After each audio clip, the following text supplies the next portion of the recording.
नमस्कार. आज आपण गेल्या काही दिवसांपासून पाहत आहोत की समाज माध्यमांवरती ज्या वेळेसपासून काही लोकांनी वक्तव्य केलं त्यावेळेसपासून समर्थ रामदास स्वामींच्या चरित्रावरती अत्यंत घाणघाण टिप्पणी होतीये आणि पातळी सोडून कुठलाही अभ्यास न तपासता लोक समर्थांवरती टीका करतायत. याच्या पलीकडं आपण जर सगळ्या गोष्टींचा अभ्यास केला की कागदपत्र पुरावे समर्थांनी महाराष्ट्र धर्मासाठी केलेलं कार्य हे लोकांपर्यंत कुठंतरी न पोहोचल्यामुळं हा समाजावर पडलेला परिणाम आपल्याला दिसून येतोय. पण ज्या वेळेस इतकी घाण टिप्पणी समर्थांवरती होते त्यावेळेस खरंच काही प्रभावी स्वरूपातून काही संस्था कार्य करतायत की समर्थांचं कार्य समजावं, समर्थांनी शिवरायांसाठी घेतलेले कष्ट समजावेत आणि या सगळ्या माध्यमातून आपण एका खूप अभ्यासपूर्वरित्या त्या काळातल्या अस्सल कागदपत्रांच्या आधारे काय घडलं होतं, समर्थांचं मराठा साम्राज्याला केलेलं मार्गदर्शन किती चिरकाळ राहिलेलं आहे, या सगळ्या गोष्टींवरती आज आपण संवाद साधणार आहोत वैभव दादा तोरो यांच्यासोबत. आणि आज आपण एक शिवसमर्थ भेटी संदर्भात म्हणा किंवा समर्थांचं हिंदवी स्वराज्याप्रती असलेलं कार्य म्हणा किंवा समर्थांनी केलेल्या मार्गदर्शनावर किती काळ हिंदवी स्वराज्य कार्य करत राहिले यावरती अस्सल कागदपत्र आणि पुराव्यांवरती आधारित असलेल्या गोष्टींवर आज आपण संवाद साधणार आहोत. तर नमस्कार दादा. नमस्कार. तुमच्या चॅनलवरती बोलवल्याबद्दल धन्यवाद. मला खरंच म्हणजे आत्ता जे बघतोय ना की लहानपणापासून म्हणजे मला समर्थ रामदास किंवा शिवाजी महाराज हे खूप अट्रॅक्ट झालेले आहेत. आणि मेन कसं आहे की दोघांचं ध्येय त्या काळात सिच्युएशन अशी होती की दोघांचं ध्येय हे फक्त स्वराज्य सुराज्य हे होणं हे गरजेचं आहे, या पद्धतीच्या गोष्टी होत्या. आणि त्यामध्ये मग लहानपणी आपण बघितलंय, फोटो सगळ्यांनी बघितलाय की रामदास स्वामी आणि शिवाजी महाराज हे एकीकडे दिशेकडे एक हे करून हात करून एक हे केलेलं आहे, बरोबर, की काहीतरी डिस्कशन दोघांच्यात चाललेलं आहे की हे आपल्याला अचीव करायचं आहे. हे अशा पद्धतीनं मी लहानपणापासून बघतोय. आणि त्यामुळं कसं आहे की हे जाणवतंय, हे माहिती आहे की दोघांचाही या स्वराज्य मिळण्यामध्ये किंवा आत्ता आपण जे फ्रीडम अनुभवतोय त्याच्यामध्ये दोघांचाही आपापला एक असा वाटा आहे. काहींनी म्हणजे शिवाजी महाराजांनी बाहेरून सगळं सैन्य जमा करणं वगैरे ह्या सगळ्या गोष्टी केल्या आणि स्वराज्य उभा करायचा प्रयत्न केला. आणि रामदास स्वामींनी मनातून स्ट्रॉंग करायचा प्रयत्न केला.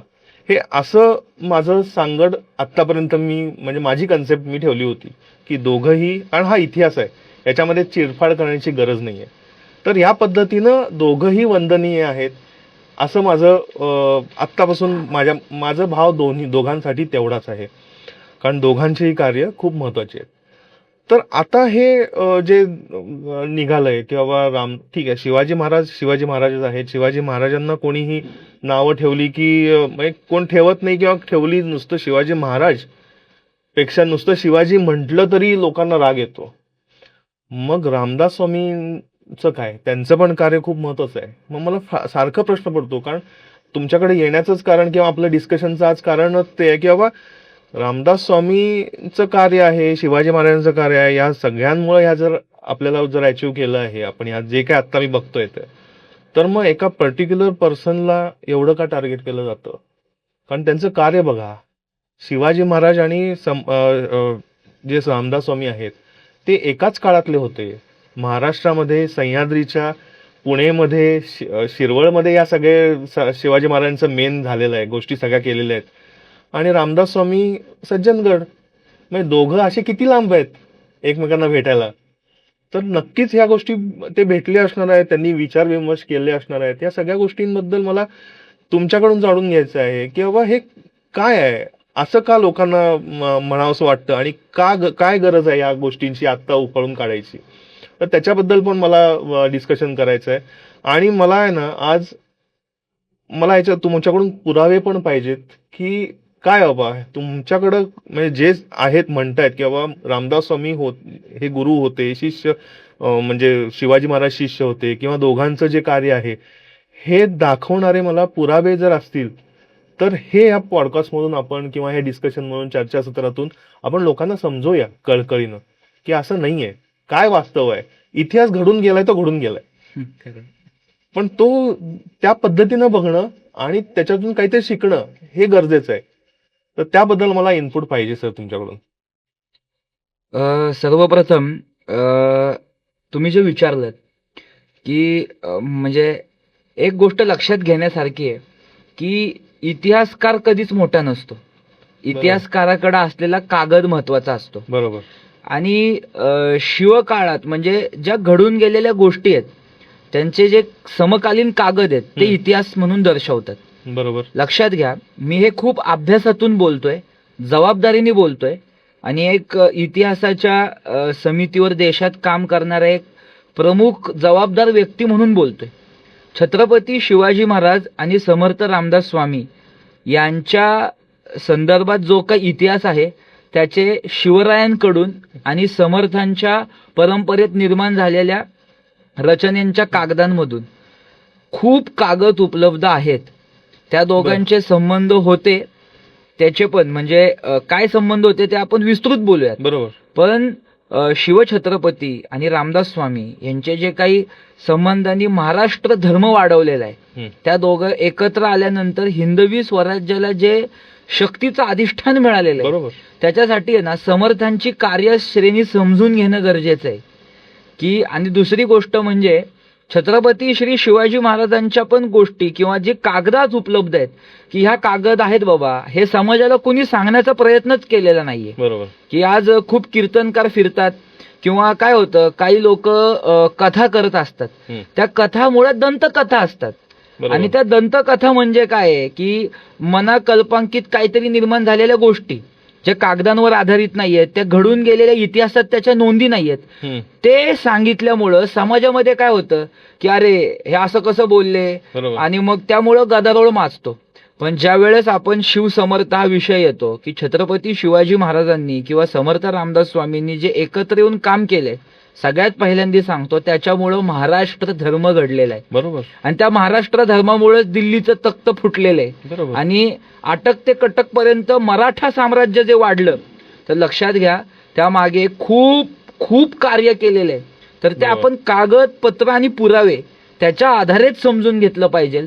आणि समर्थ सांगतात तसंच दासबोधामध्ये, अभ्यासोनी प्रगटावे त्या परीची झाकुनी असावे, न अभ्यासाचा प्रगटावे हे काही बरे नव्हे. बरोबर. अभ्यासूनच प्रगटलं पाहिजे. तर सर्वप्रथम आपण त्या गोष्टीकडे लक्ष केंद्रित करूयात की समर्थांचा संबंध हिंदवी स्वराज्यासोबत कधीपासून आहे.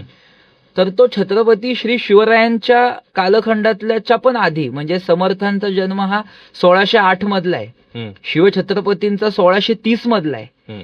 आणि शहाजी राजे जे आहेत जे इथं काम करतायत, शहाजी राजांनी इथे जी हिंदवी स्वराज्याची मेख प्रस्थापित करण्याचा प्रयत्न केलेला आहे. बरोबर.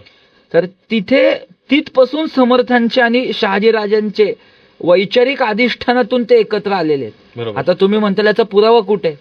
शंकर कृष्णदेव नावाचे एक फार मोठे समर्थ संप्रदायातले अभ्यासक होऊन गेले. त्यांनी कुठलाही समर्थांवरची रचना बिन कागदाची लिहिलेली नाहीये. सगळे कागद पत्र पुरावे समकालीन एकत्र केले आणि त्याच्यामध्ये शहाजी राजांना असं विलक्षण आकर्षण समर्थांबद्दल होतं. आणि शहाजी राजे हे समर्थांना सातत्याने भेटून हिंदवी स्वराज्याचा राजकीय डाव, म्हणजे शहाजी राजे स्वयंभू आहेत, ते आहेतच, ते खूप मोठे आहेत. बरोबर. म्हणजे त्याच्यात श्रेष्ठ कनिष्ठत्व बांधू नका. बरोबर. पण समर्थांकडे तो एक विलक्षण नेतृत्वाचं मार्गदर्शन समर्थांकडनं आपण घेऊन ह्या हिंदूंच्या स्वतंत्र स्वराज्यासाठी उभारणी करावी का, असं शहाजीराजांना वाटते. आता थोडक्यात तेच आहे. आता जर तिथून पुढे जर बघायला जेव्हा इंग्रज आले, कारण आता जर रिलेट करायचंय तर भगतसिंग, बरोबर, कुठले आहेत ते? भगतसिंग पंजाब. बरोबर. राजगुरू वेगळ्या ह्याच्यातले, पण दोघांचं ध्येय एकच होतं ना. मग ते एकत्र कसे काय आले हे कोणी विचारलं का? एकांना कशी काय फाशी, दोघांनाही एकत्र फाशी कशी मिळाली? दोघांचंही ध्येय एकच होतं, म्हणून ते एकत्र आले. म्हणजे ध्यास आत्ताच्या भगतसिंग, राजगुरू आणि सुखदेव असं म्हणतो आपण. म्हणजे थोडक्यात जेव्हा भारत देश हा संकटात येतो तेव्हा सगळे एकत्रच येतात. मग तेव्हा तर एवढी बेकार कंडिशन होती, तर हे सगळे एकत्र आलेच असणार आहेत. आणि तुम्ही म्हणता की 1608 साली रामदास स्वामींचा जन्म झालाय आणि 1630 साली शिवाजी महाराजांचा. शिवाजी महाराज हे सगळ्यांना म्हणजे जे मोठे आहेत त्यांना त्या त्या पद्धतीनं रिस्पेक्ट देत होते, असा तो राजा होता. म्हणजे इथं 5-6 वर्षाचं फक्त अंतर नाहीये, इथं 20 वर्षांचं अंतर आहे. म्हणजे हे खरोखर इथं 22. दिसतंय 22 वर्षांचं अंतर आहे. म्हणजे इथं दिसतंय की बाबा हे खूपच ज्येष्ठ आहेत, त्यांचा अनुभव वेगळा आहे.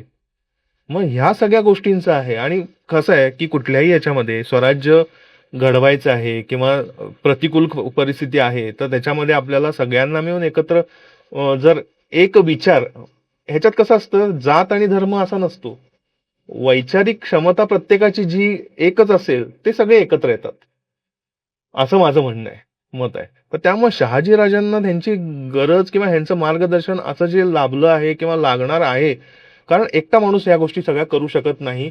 कोणतरी एक काय म्हणतात समविचारी डिस्कशनसाठी लागतो, कारण हे झालं तर काय होईल, ते झालं तर काय होईल. रामदास स्वामी पण असं सांगत असतील की अरे नाही, या अशा पद्धतीनं गोष्टी, असं कुठं पुरावे आहेत का, किंवा दोघांच्यात असे मसलती झाले आहेत की बाबा शहाजी राजांनी विचारलंय की बाबा ह्या अशा अशा गोष्टी घडतायत, मग काय करायला पाहिजे. त्यावेळी रामदास स्वामींनी काही सांगितलेलं आहे आणि त्याच पद्धतीनं रामदास स्वामींनी काही प्रश्न विचारलेत आणि शहाजीराजांनी त्याची उत्तर दिलीत, असं आहे का कुठं? मुळात काय आहे ना, महाराष्ट्राच्या शिवचरित्राच्या अभ्यासकांसमोर एक खूप मोठा प्रश्न आहे. तो माननीय श्री विजयराव देशमुख यांनी सोडवला, शिवसमर्थ भेटीचा वाद म्हणून. तर शिवाजी महाराजांनी समर्थांची नक्की भेट कधी झाली, असा एक खूप मोठा वाद आहे. पण लक्षात घ्या, शहाजीराजे आणि समर्थांच्या भेटीचा वाद नाहीये किंवा संभाजी महाराज आणि समर्थांच्या भेटीचा वाद नाहीये, कारण त्याला अस्सल पुरावे उपलब्ध आहेत. तसंच शिवसमर्थ भेटीचे पण अस्सल पुरावे उपलब्ध आहेत. पण आता एक गोष्ट लक्षात घ्या, मुळात शहाजीराजांच्या चरित्रात घुसत नाही, पण एक गोष्ट सांगतो. शहाजीराजांना जी मिळालेली जहागिरी आहे ना, ती मुळात आदिलशाही, निजामशाही आणि मोगल यांच्या सीमोरेषांवरची होती. बरोबर. म्हणून प्रांत जिंकला की ते खूप त्रासदायक विभागावर शहाजीराजे काम करत होते. बरोबर. पण शहाजीराजे बंगळूरला गेल्यानंतर, म्हणजे रामदास स्वामींना भेटल्याचे, म्हणजे बंगळूर मध्ये असताना सुद्धा समर्थांचं कार्य काय आहे ना, म्हणजे मुळात समर्थ एका ध्येयाने पेटलेले आहेत की माझ्या देशात माझ्या रामाची मंदिरं तोडल्या जात आहेत, माझ्या देशात माझी स्त्री सुरक्षित नाहीये. आणि ज्या मानसिकतेतून आघात करताय ना तुम्ही, की समर्थांनी सगळ्यात पहिली गोष्ट एक अभ्यासपूर्व टिप्पणी इथं करतो, रामदास स्वामी लग्नाच्या भोवल्यावरून पळून गेलेले नाहीयेत. लग्न ठरलं आणि 5-6 दिवस आधी समर्थ देशासाठी संन्यस्त जीवन जगायचंय, मनात देशभक्ती आहे. कारण त्यांच्या बालपणीचे जर कथा पाहिल्या तर आई म्हणजे मी पूर्ण विश्वाची चिंता करतोय, मला हे पाहवत नाहीये, जे यावने आक्रमण कोसळतंय ते मला पाहवत नाहीये, याचं उत्तर कुठं भेटेल बरं. मग तपश्चर्याला बाहेर पडणारे अत्यंत तरुण म्हणजे रामदास स्वामी आहेत. बरोबर. त्यांच्या संन्यस्त जीवनामागची संकल्पना अध्यात्म नाहीये फक्त, अध्यात्म त्यांचं दुसऱ्या याच्यावरती आहे. पहिलं राष्ट्र प्रथम ही भावना लागती ना, ती भावना समर्थांकडे स्पष्ट दिसतं त्यांच्या चरित्रामध्ये. बरोबर. आणि मग ते सगळं असताना एकमेव उभ्या हिंदुस्थानात फक्त शहाजीराजांना वाटते की हिंदवी स्वराज्याचा उदय व्हावा. विलक्षण मार्गदर्शन केलेले, विलक्षण मार्गदर्शन केलेले. मी काही ग्रंथ सांगतो तुम्हाला, शंकर कृष्ण देवांनी खंड लिहिलेत ते वाचा, सुनील चिंचोळकरांनी जी रचना केली ती वाचा. कारण ह्या लोकांनीच त्यांची पुस्तकं निर्माण करताना संदर्भच त्याच्यामध्ये निर्माण केलेले आहेत. लोकांच्या हातात जर संदर्भ पोहोचले ना, तर समर्थ वादग्रस्त वाटणार नाहीत लोकांना. आता तुम्ही म्हणताय चिंचोळकरांचा वगैरे आता उल्लेख केला, पण ते पण लेखकच आहेत ना, मग त्यांनी लिबर्टी घेतली नसेल कशावरून? नाही, विषय कसा आहे ना, त्यांनी जी रचना करत असताना आहे ना, कधी पण पुस्तकं कोणत्या स्वरूपाची वाचतायत याचं पण वाचकांना माहिती पाहिजे. की जर त्यांनी जी रचना केलेली आहे ना, त्यांनी ती अस्सल संदर्भ तुम्हाला कुठे उपलब्ध होतील, किंवा पुस्तक लिहित असताना आहे ना संदर्भांची संदर्भ सूची द्यावी लागते. बरोबर. आणि ती संदर्भ सूची समकालीन असावी लागते. बरोबर. तर ती संदर्भांची संदर्भ सूची लिहित असताना त्यांनी ती समकालीन रचना करून ठेवलेली आहे ना, म्हणून ते प्रत्येकाच्या घरात आपण समकालीन पुरावा नाही पोहोचवू शकत. बरोबर. कारण आता सोपं आहे ते थोडंसं इंस्टाग्राम म्हणा किंवा त्या माध्यमातून आपण बरोबर. सांगूयात लोकांना, पण प्रत्येकाच्या घरी आपण समकालीन पुरावा ऑथेंटिक प्रूफ नाही ना पोहोचवू शकत. बरोबर. म्हणून त्यांची संदर्भ सूची तयार करून ते आपण घरोघरी पोहोचवतो. तर शहाजीराजे आणि समर्थ रामदास स्वामी हे का भेटलेले आहेत आणि मुळात समर्थांना काय अपेक्षित आहे हे अभ्यासणं गरजेचं आहे. बरोबर. काय अभ्यासणं गरजेचं आहे? समर्थ काय म्हणतात पहा बरं का तुम्ही. म्हणजे समर्थांना असं आहे का की अरे समाज मरतोय आणि कुठलाही यवन उतरणार, बायका पळवणार, मंदिरं पाडणार, स्त्रियांवर अत्याचार करणार आणि कत्तल करणार, असं आहे का? समर्थ काय म्हणतायत पहा, ते किती जाणतेत. म्हणजे फक्त अध्यात्माचा प्रचार नाही केलाय त्यांनी. ते म्हणतायत की या देशाचं कल्याण करण्यासाठी आपण सामर्थ्यशाली रामसख्याचे अधिष्ठान स्थापू भूवरी. काय म्हणतायत समर्थ की पराक्रमी प्रभू रामचंद्रांची पूजा करू ना आपण. बरोबर. त्या पराक्रमी प्रभू रामचंद्रांना पूजल्यानंतर ज्या प्रभू रामचंद्रांनी रावण मारलेला आहे आणि रावणाला रक्ताच्या उलट्या हुस्तर मारलेले, अशा प्रभू रामचंद्रांनी रावणाचा वध केलेला आहे. त्याच प्रभू रामचंद्रांचं स्मरण केल्यानंतर तुम्हाला मुसलमान मारण्याची ताकद येणार आहे, हे समाजात समर्थ सांगतायत. बरोबर. आणि त्यांना उलट ते पूर्ण देश फिरले आहेत. बरोबर. आणि पूर्ण देश फिरून महाराष्ट्रात का थांबलेत? कारण त्या उंचीचा क्षत्रिय राजाच त्यांना भेटला नाहीये की जो यवनी सत्यांना पालथं घालत. बरोबर. म्हणजे पंजाब्यांमध्ये पण समर्थ राहून शहाजीराजे आले. हे फर्स्ट त्यांना दिसलेले आहेत असे 100% की कदाचित इथं काहीतरी इथं फरक आहे. होऊ शकतो. शहाजीराजे त्यांना भेटलेले आहेत, त्यांना दिसलेले आहेत किंवा शहाजीराजांकडनं त्यांनी अपेक्षा केलेली आहे काही गोष्टींची. पण इतिहास पुढे सरकला आणि शिवाजी महाराजांकडे विलक्षण चित्त केंद्रित झालेले आहे समर्थांचं. बरोबर. आणि ते कधी झाले सांगू का?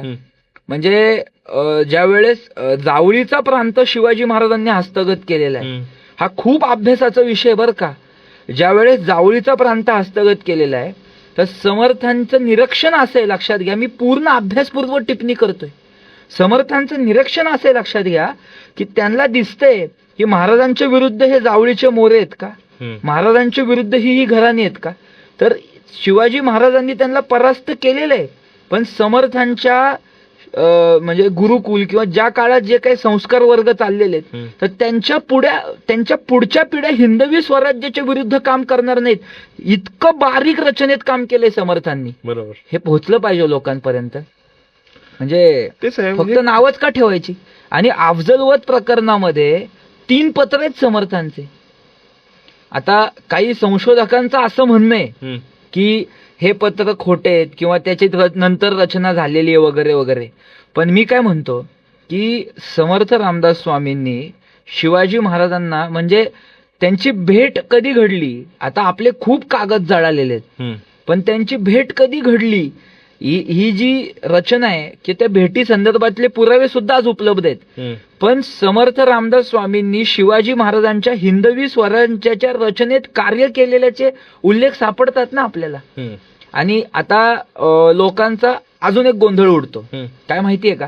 शिवाजी महाराजांनी समर्थांच्या शिष्याची परीक्षा घेतलेली आहे. एक समर्थांचे शिष्य शिवाजी महाराजांच्या दरबारात जातात आणि त्याचं अस्सल डॉक्युमेंटेशन उपलब्ध आहे. तर शिवाजी महाराज म्हणतात काय, कोण, कुठले स्वामी, कसले स्वामी. कारण शिवाजी महाराजांचं सद्गुण लिहित असताना समर्थांनी लिहिलंय ते अखंड सावध आहेत. म्हणून समर्थांच्याच वेश पांघरून कोणतरी दुसरंच आलं नाही येणार आहे बाबा आपल्या स्वराज्यात, याची शहानिशा शिवाजी महाराज करू शकतात ना. कारण शिवाजी महाराज म्हटल्यानंतर आपण ज्ञानी तळपता सूर्य असंच शिवाजी महाराजांना म्हणतो. बरोबर. मग शिवाजी महाराज जर स्वयंभू स्वयंप्रकाशित आहेत तर त्यांनी त्यांच्या शिष्यांबद्दल ते विचारलं असेल तर ह्यात काहीच गौण नाहीये. बरोबर. बरं, अजून एक गंमत सांगतो तुम्हाला. ज्या वेळेस चाफळ या क्षेत्रामध्ये राम मंदिराची उभारणी करत होते, शिवाजी महाराजांचं पत्र उपलब्ध आहे, शिवाजी महाराजांचं कागद उपलब्ध आहे, शिवाजी महाराजांच्या लष्करी रचनेतला कागद आहे. ते म्हणतात समर्थ रामदास स्वामी रामाचं मंदिर बांधतायत, त्याला मुसलमानांनी उपद्रव नाही केला पाहिजे, तिथं जाऊन तुम्ही रक्षण द्या. बरोबर. म्हणजे ओळख नसल हे कशावरनं बरं बोलताय तुम्ही? आणि परत कसं आहे की शिवाजी, हे तर कोणी डिनाय करू शकत नाही की शिवाजी महाराज मंदिर किंवा हे वाचवणं, म्हणजे आता अफजल खानाच्या प्रकरणावरून कळतंयच आपल्याला की मंदिरं कशी उद्ध्वस्त केली अफजल खानांनी. पण त्यावेळी शिवाजी महाराजांना किती त्रास झालेला आहे, पंढरपूरचा विठोबा कसा वाचवलेला आहे, हे सगळं आपल्याला इतिहासात माहिती आहे. तर मग त्यात रामाचं मंदिर जर उभा करत असेल कोणीतरी असं मी म्हणतोय महाराष्ट्रामध्ये, तर त्याला वाचवणार हे तर शिवरायांचं काम असणारच आहे. हा पण त्यात एवढं जर आपल्याला आहे की बाबा रामदास स्वामींचं आणि हे कनेक्शन दिसतंय, तर मग ते रामदास स्वामींचं मंदिर असेल, रामदास स्वामींनी बांधणारं मंदिर असेल, तर प्रोटेक्शन देणारच आहेत. 100%. बरोबर. बरं, तुम्ही त्या काळातली समर्थांच्या पूर्वरचना पाहिल्या का, की समाजासाठी समर्थांनी काय केले हो? त्यांच्या मनातनं कळकळ काय बाहेर पडतीये समर्थांची, काय काय कळकळ बाहेर पडतीये? ते म्हणतायत ना की प्रबल यवन झाले होते वंदे ह्या महाराष्ट्रात, म्हणजे यवन सगळे इतके प्रबळ आहेत. समर्थांची रचना आहे स्वतःची, म्लेंछ दुर्जन उदंड बहुत दिसाचे माजले बंड, तया कारणे अखंड सावधान असावे. समाजाला सावध करतायत. बरोबर. दुसरी रचना सांगतो समर्थांची, धीर धरा तकवा, हडबडू गडबडू नका, भयपोटीचे सांडावे.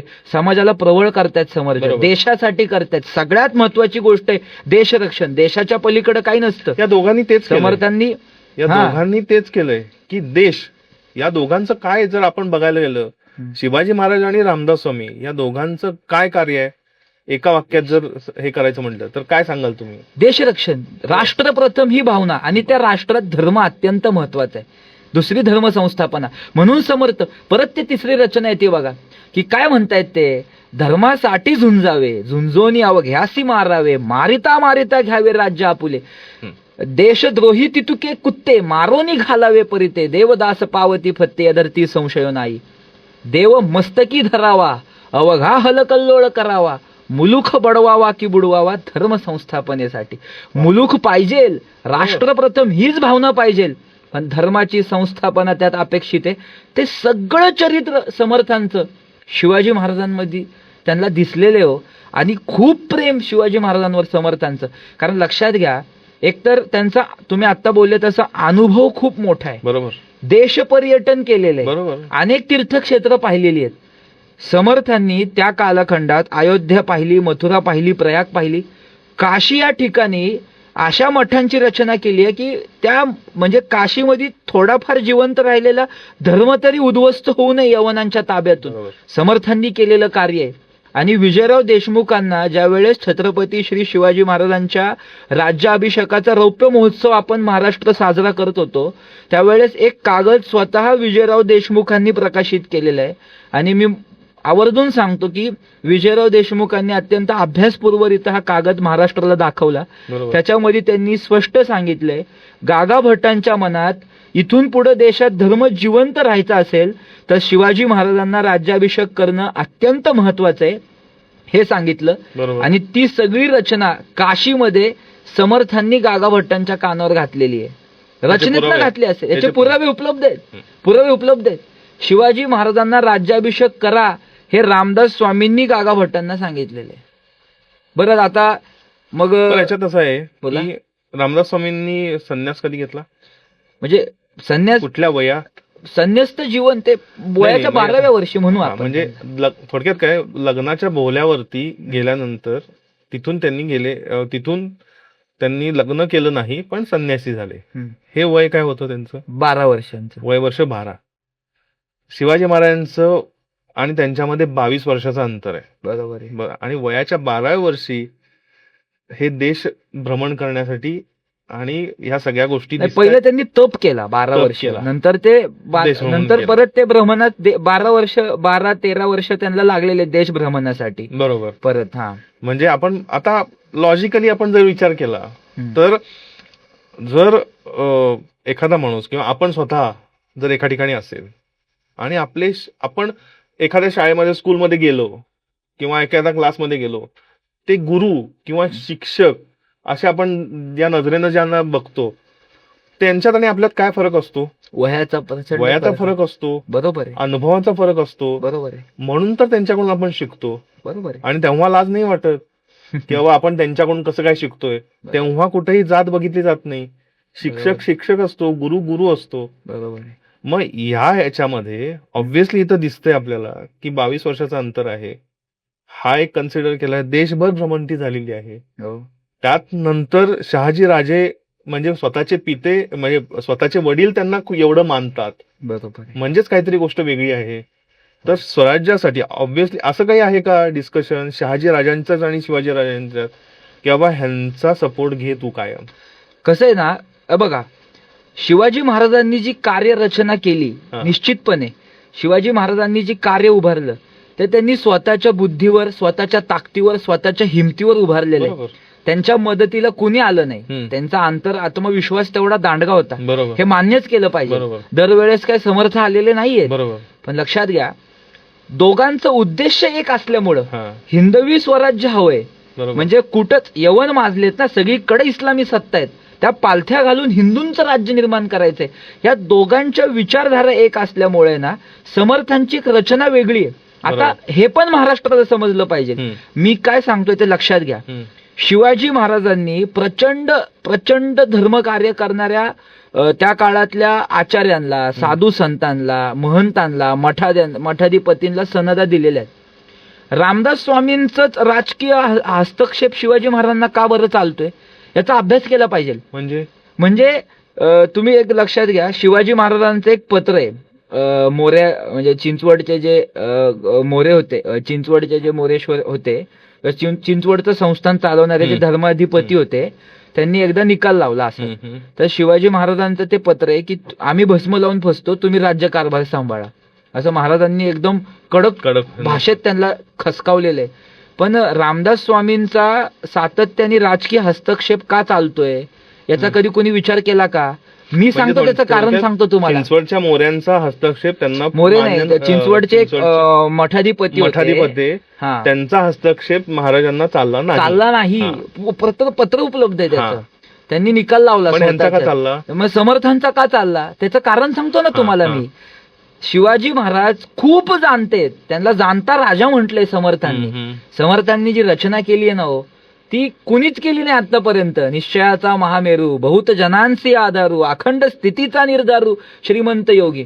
आणि काय काय शिवाजी महाराजांबद्दल लिहून ठेवलंय, म्हणजे सरस्वतीने त्या कागदावर लिहावं असे ते सगळे शब्द आहेत आणि फार फार सुंदर रचना केली आहे. पण समर्थन शिवाजी महाराज जाणतेत ना, जाणता राजा म्हटलंय त्यांना. मग काय ना, समर्थ ज्या परंपरेतून येतात ना, ती संत परंपरा नाहीये, ती एकतर समर्थ परंपरा आहे, नाहीतर ती आचार्य परंपरा आहे. आणि आचार्य परंपरेमध्ये जर भारतीय कालगणनेचा अभ्यास केला तर आपल्या समोर एक गोष्ट अशी येते की जुन्या काळात राज्य वाढवण्यासाठी ही जी आचार्य परंपरा होती, जेवढे आचार्य तयार झाले ते राजनीतीचे सुद्धा अभ्यासक असायचे. ते राजनीतीचे त्यांच्या आचार्य परंपरेच्या नियमांमध्येच राजनीती असायची. आणि ते राजनीतीचे सर्व उत्कृष्ट अभ्यासक असल्यामुळे, ते राजनीतीचे सर्व उत्तम अभ्यासक असल्यामुळे आपल्या देशाचा इतिहास पाहता तुम्ही, मग 5व्या शतकात जा, भगवान श्रीकृष्णांच्या शतकात जा, इव्हन रामांच्या शतकात जा, अनेक आचार्यांचं मार्गदर्शन प्रभू रामचंद्रांनी घेतले राष्ट्र प्रबळ करण्यासाठी. शिवाजी महाराजांना माहितीये समर्थ आचार्य परंपरेतले, त्यांचा राजनीतीचा अभ्यास आहे. म्हणून दासबोधामध्ये राजकारण ह्याच्यावरती एक समास आहे. पहिले ते हरिकथा निरूपण, दुसरे ते सावधपण आणि तिसरे ते राजकारण. हे समर्थांनी सांगितले. काय सांगितलं? ज्यासी वाटे जीवाचे भय, त्याने क्षात्र कर्म करू नये, काहीतरी भरून उपाय पोट भरावे. काय लॉजिकली समर्थ काय तयार करतायत? तुला जीवाची भीती वाटते का? तू क्षत्रिय बनू शकत नाहीस, क्षात्र कर्म करा, ब्राह्मणाने करावे ब्राह्मकर्म. आता इथं परत लोक म्हणतील जातीचं बोलले का? नाही, समर्थांनी तिथे वर्णव्यवस्था सांगितली आहे जी समाजासाठी उपयुक्त आहे, जी समाजासाठी उपयुक्त आहे. ऐका अजून एक सांगतो. आणि त्याच्या पुढे समर्थ म्हणतायत की क्षत्रियाने करावे क्षात्र कर्म. म्हणजे ते जे सांगतायत ना, त्यांना समाजाचा, राजनीतीचा, राजपटाचा पूर्ण अभ्यास आहे. आणि शिवाजी महाराजांना माहितीये की ते आचार्य असल्यामुळे हिंदवी स्वराज्यातलं मार्गदर्शन चालतं. मी तुम्हाला अजून सखोल सांगतो, पण तुम्ही विचारा तुम्ही. मी तुम्हाला सांगतो, मी समर्थांनी किती प्रसंगात मदत केली आहे हे पाहण्यापेक्षा ना, ज्या वेळेस आग्रा ह्या प्रकरणात आपण पाहतो, प्रचंड म्हणजे रक्ताचा थेंब सांडायचा नाहीये पण मृत्यू 100% अशा अवस्था आहेत शिवाजी महाराजांसमोर. तर एक अत्यंत अभ्यास केल्यानंतर एक रचना समोर आली की समर्थांनी आपल्या शिष्यांना सांगितलं खूप आधीपासून, हम्म. महाराज आग्र्याला जायच्या आधीपासून, हम्म. की तुम्ही घौडदौड करा हम्म. आणि घौडदौड वाढवा. इस्लामी सत्ताधीशांचे जिथं टोल नाके आहेत, हम्म. जिथं त्यांच्या सीमोरेषा आहेत, तिथं आपल्या साधू वेशेतल्या लोकांची घौडदौड वाढली पाहिजे. हम्म. तर आता शिवाजी महाराज आणि समर्थ यांची जी दृष्टी आहे ना, हम्म. ती पूर्वतयारीची दृष्टी आहे. बरोबर. मग समर्थांनी काय केलं, हे साधू लोक सारखेच सिमोरेशनवर तर घौडदौड करतायत किंवा घोडे वापरण्याची पद्धत समर्थ संप्रदायामध्ये होती. हम्म. तर ती घौडदौड पाहून यांच्या लक्षात आलं की त्यांनी एक आहे ना आधीच भ्रमित केलं लोकांना. कारण एक भ्रम प्रस्थापित केला किंवा सातत्याने आपण समाजाला भ्रमित ठेवलं तर समाज हा भ्रमित अवस्थेत जातो. बरोबर. सगळ्या मोगलांच्या सीमोरेषा भ्रमित अवस्थेत आहेत. मग शिवाजी महाराज साधूंच्या वेशातच परत आलेत ना. बरोबर. कल्पना असू शकते औरंगजेब हो. काय करू शकतो ते. बरोबर. इतकं स्वराज्यामध्ये त्यांच्या रचनेतलं कार्य एकमेकांशी एकरूप झालेलं आहे असं बरोबर, आपल्याला म्हणता बरोबर. येईल. तेच- मग ते तेच कधी आहे. भेटले होते, ते का भेटले होते, मग त्यांना ते ऍक्च्युली हा. खरंच. आता याच्यावरही बोलू ना आपण की ते कधी भेटले होते. म्हणजे तुम्ही लक्षात घ्या, समर्थांचं कार्य खूप मोठे, शिवाजी महाराजांचंही कार्य खूप मोठे, आणि दोघं पण मुळात सूर्य उपासक आहेत.